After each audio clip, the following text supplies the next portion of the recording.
Constitution by the Founding Fathers.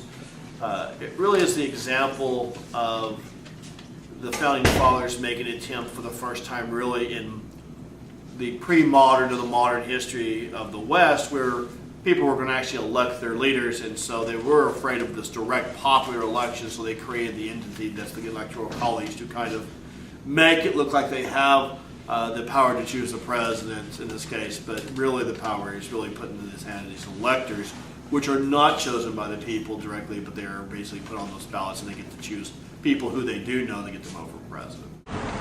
During presidential elections, most candidates tend to focus on swing states, which are states with a large population, but no clear direction as to where they are going to vote.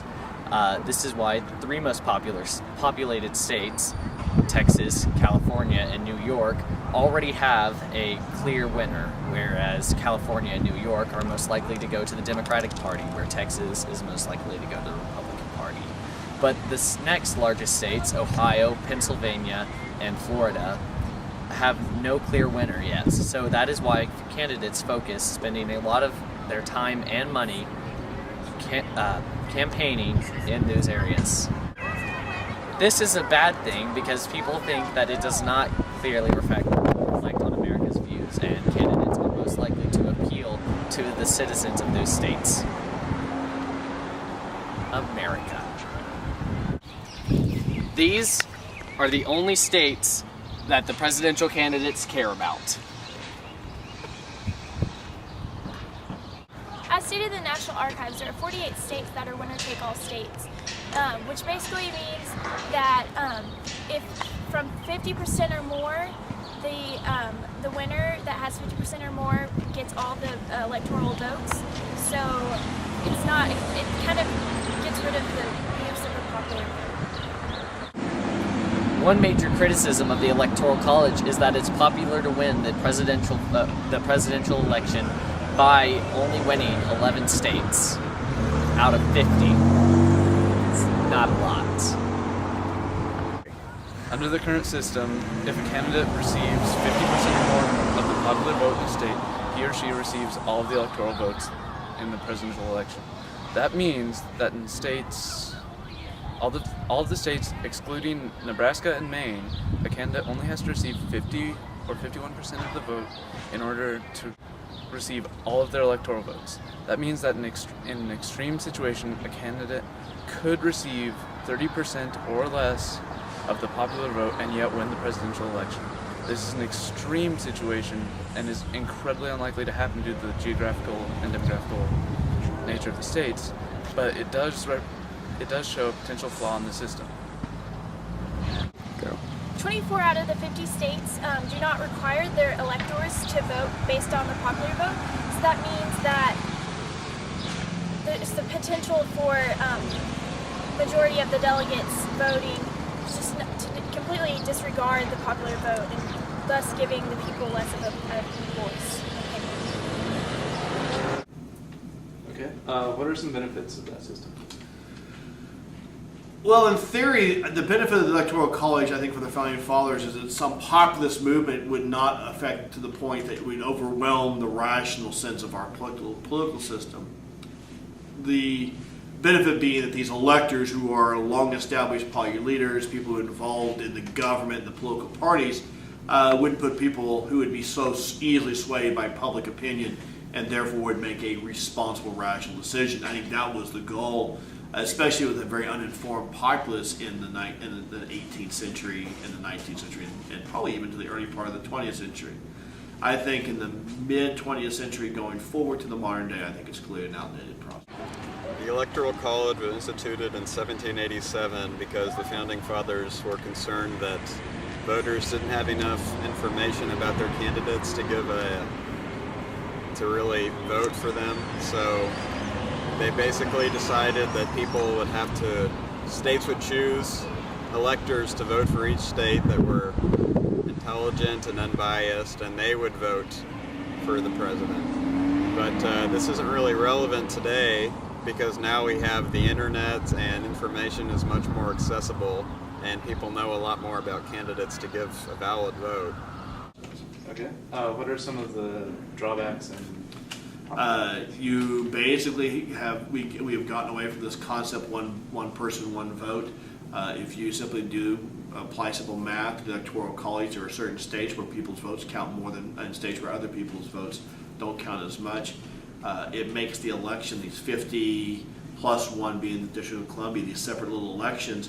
But for example, here I am in Oklahoma. It doesn't make a difference who I want to vote for. My vote really doesn't count. It's not relevant. It doesn't go to a total. It only goes into the competition or the contest in Oklahoma to determine who Oklahoma will give their 7 electoral votes to.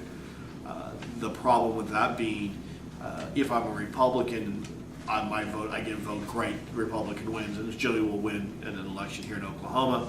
But if I'm a Democrat, and because I won't have the majority or the plurality in Oklahoma, my vote gets don't cast aside. And so the problem I have with it is it really does not give an equal representation, one vote for one person, and everybody's vote counts equally. And I think that's the biggest drawback of all. One of the other problems with the Electoral College is in red and blue states like California, New York, Texas, Oklahoma, there's basically no point in going to vote because you know the party that's dominant in that state is just going to win. Like if you live in Oklahoma, you know, why would I go out and vote if the Republican's just going to win every single time? So that right there just makes a lot of people not even go out and vote because there's really no point. And if we switch to like the popular vote system, then those people would have an incentive to go out and vote because their vote really counts for something. Okay. Do you have any idea?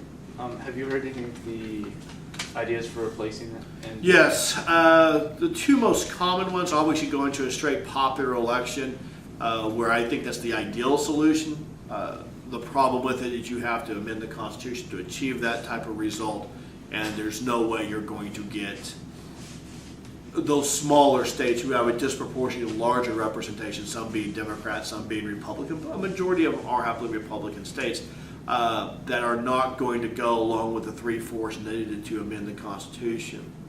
The other variation, which I think is probably a more legitimate way of approaching it, is breaking down the electoral process to be based on congressional districts, where we do see from time to time a sway back and forth. Even in Oklahoma, there's a Democratic House member in Oklahoma, despite we would send our electoral votes. In California, for example, I think they have 55 electoral votes.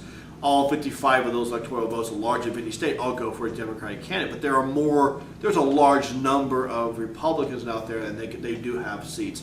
And that would be a better way to have this representation. It still doesn't address the issue that those smaller states will be disproportionately represented in a larger number. People are suggesting alternatives to the Electoral College, and two most popular are a direct popular vote and then a proportional allotment of electoral votes based on the popular vote in that state. Now, the main two counterarguments are that with a direct popular vote, you risk having a plurality president, which means that neither president garners 50 or more than 50% of the nation's votes because they're split more than two ways. Now, this could be solved by a popular idea out there is that this could be solved by having runoff elections like they do in the French system, because they have many candidates before that, but then during the runoff elections, the candidates with the two highest percentages of votes run against each other about 2 weeks later, and then the French citizens vote then. And another criticism of the proportional allotment is that in small states, it really wouldn't make that big a difference, because most of the people that are supporting proportional allotment say that that should just be with the House representatives, and that the winner of the state should receive the senator's electoral votes. And obviously that wouldn't make a difference in a state where there's only one representative, and then the winner would get that representative and the two senators. However, it would be much more democratic in states like California, where there is a significant Republican vote that is currently disregarded because they do not win the general election in the state, and it is a winner-take-all electoral state.